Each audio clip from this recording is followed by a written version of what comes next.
kasama. Palakpakan po natin si Mayor Vico Soto.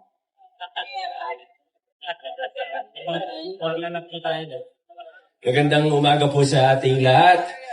Good morning, Vice Mayor Dodot, mga konsehal, sa lahat ng ating mga kawani mula sa nasyonal at lokal na pamahalaan at lalo na sa ating mga top performing offices.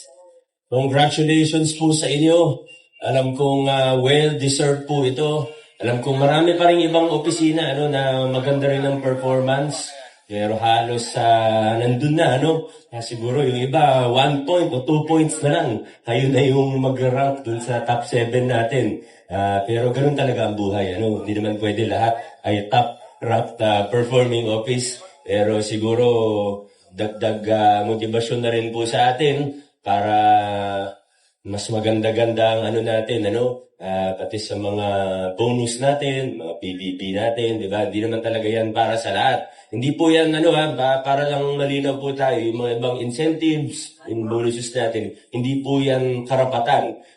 Isa po yung incentive, kaya nga po siya tinatawag na incentive, pati nga kami sa OCM, hindi nga kami nag-BS, di ba? So, hindi may mga ibang na hindi rin namin makuha. Pero ganun talaga, at least, maging motivation siya next time or this year, next year, to strive harder, ika nga. At muli po, itong mga top natin ay talagang nakita ko naman na well-deserved po ito. Kaya muli po, congratulations. Lalong-lalo na sa ating dalawang Hall of Fame awardees, CPDO at HR. Para sa mga nagtataka kung ba't sa huling 3 taon na sila po lagi yung top performing, sa totoo, sana naman, di ba? Kung sa ranking natin, nangungulelat ang CPDO at HR, dapat mag-alala tayo. Dapat sila talaga yung nangunguna dyan. Pati hindi lang sa performance, pati na rin sa documentation. Dapat talaga sila yung magaling dyan, Dapat sila yung pinakamagaling dyan. Kaya tama naman na sila yung nakakuha 3 in a row. Pero para sa mga ibang opisina na hindi pa nakakatanggap ng parangal na ito, ang magandang balita naman ay sa susunod na siklo, ay mas mataas na ang chances natin dahil hindi nakasama ang HR at CPDO. So, ibig sabihin may dalawang makakapasok sa susunod na awarding natin. Pero sisiguraduhin natin na ang HR and CPDO natin dun sa bagong City Hall. Pag gumawa tayo ng Walk of Fame, nandun yung mukha ni Ma'am Yen at Ma'am LV. Nalagay po natin doon, dahil sila po yung unang Hall of Fame awardees natin galing sa Praise Committee natin. Maraming salamat din po pala sa mga nagpakapagod at nag-overtime para sa ating matagumpay na Pasko Tita 2025. Siguro naging problema lang talaga natin yung naputol ilang beses yung parada, yung float parade natin. Kaso minsan di mo rin talaga maiwasan Pag may isang nasiraan, ganun talaga. Talagang, chain reaction na. Ika nga. Pero bukod dun sa konting putol sa float parade, naging maayos, mapayapa, at matagumpay po at masaya ang ating Pasko Tita 2025. Siyempre, sa panguna po yan ng ating Kato, kasama ang ating events team, kasama po ang lahat. Sa totoo, daming opisina ang tumulong. Nakita ko yung Peace and Order Department natin, lahat ng division nila, pati yung mga CSWDO natin, yung mga social worker natin at mga staff ng CSWDO, tumulong din sa pagmamarsyal, lalo na't maraming mga bata, lalo na sa concert, diba? Talagang mga katawan nila yung nilagay sa front line para maging maayos ang ating event. Hindi po ganun kadali ang mag-organize ng ganun kalaking open event, lalo na pag may mga ganyan nga, concert, may mga artist, syempre gusto makita ng mga kabataan, talagang hindi biro mag-organize at mag-manage ng ganung klaseng event. Pero itawid naman natin ng maayos. At ang importante, ngayong Kapaskuhan, nagdagdag tayo ng konting kasiyahan sa ating lungsod. Nagbigay tayo ng kasiyahan sa libo-libo. Hindi ko nga alam kung ilan ba yung nag-attend. Pinapa-estimate ko sa ChatGPT. Binibilang ko rin yung sa picture, di ba? Sinendan niyo ako ng picture ng aerial. Inisa-isa ko bilangin. Sabi ko siguro more than 30. Pero pagod na ako Pero mukhang umabot ng more than 20,000 No? Mga ganun, more than 20,000. Baka more pa. Hindi na mabilang kasi yung iba, pagliko, may tao pa Iba, mula sa Mang Inasal hanggang tawid ng intersection, sa kabila naman, sa Mercury, talagang ang daming tao. Kaya pinaka-importante sa lahat, masaya po tayo. Ramdam na ramdam natin ang kasiyahan ng Kapaskuhan. At wala masyadong hindi magandang nangyari. Very minor, very, very minor yung mga insidente kung meron man. Kaya muli po, di ko na maisa-isa yung mga opisina natin na tumulong dahil halos lahat naman po talaga ng opisina ay kasama doon pag ganun kalaking event. Maraming salamat at Merry Christmas sa ating lahat. God bless at adjourn na tayo.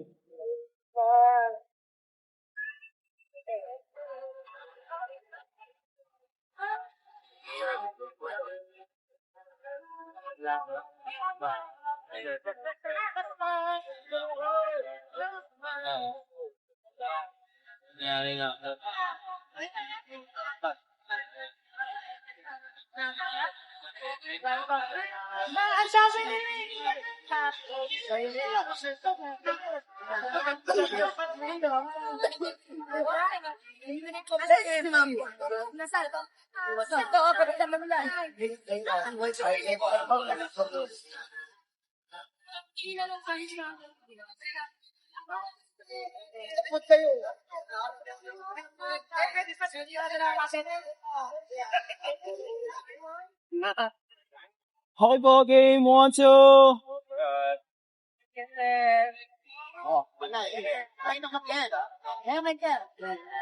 Okay po.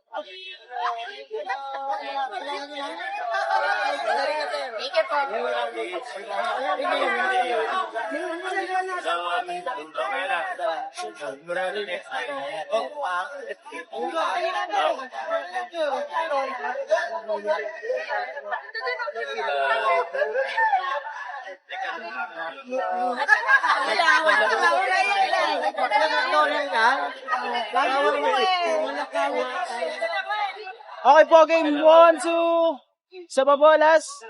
Okay po.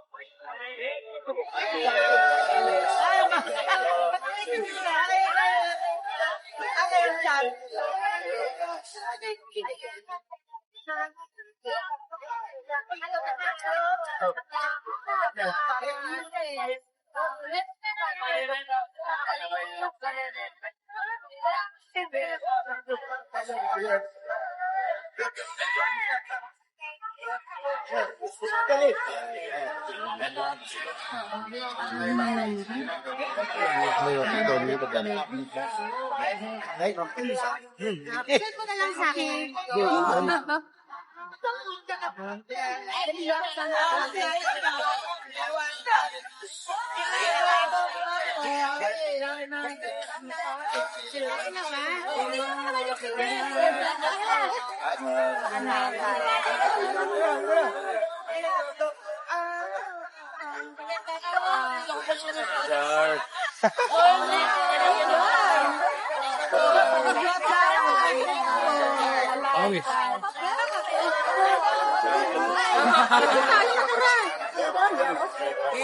Atras po. Atras po na, atras.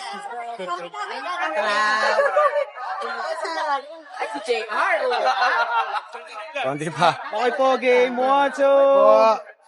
Sa papalas. Ito po iba, oh. Kaliwag po.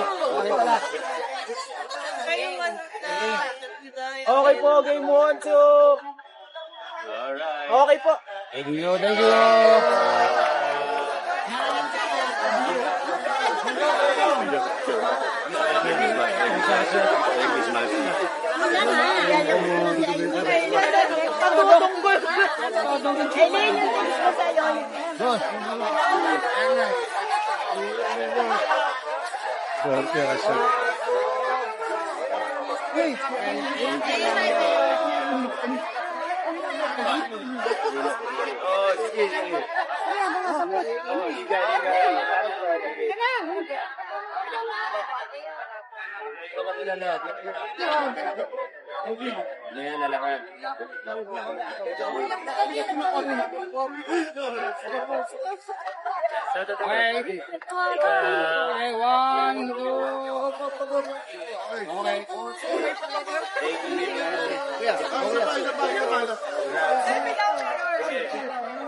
Oh, bigyan niyo na yung cellphone nyo.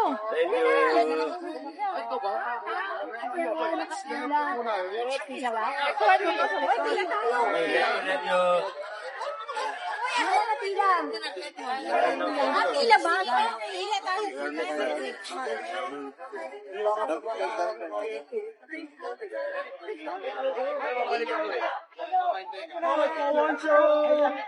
One, two. Okay, thank you. Congrats ulit. Thank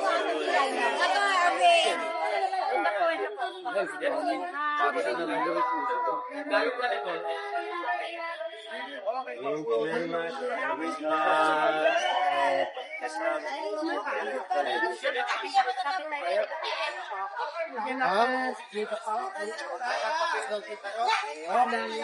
Alright. Salamat. Thank you pa.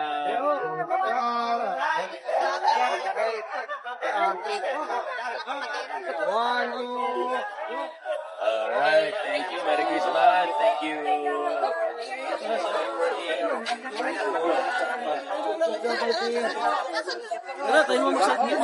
Okay, Merry Christmas.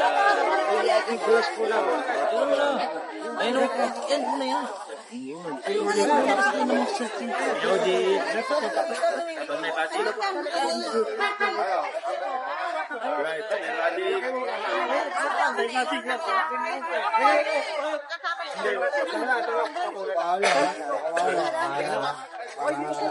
One, two. Alam ko yan. One, two. Okay po. Thank you. Salamat. Thank you.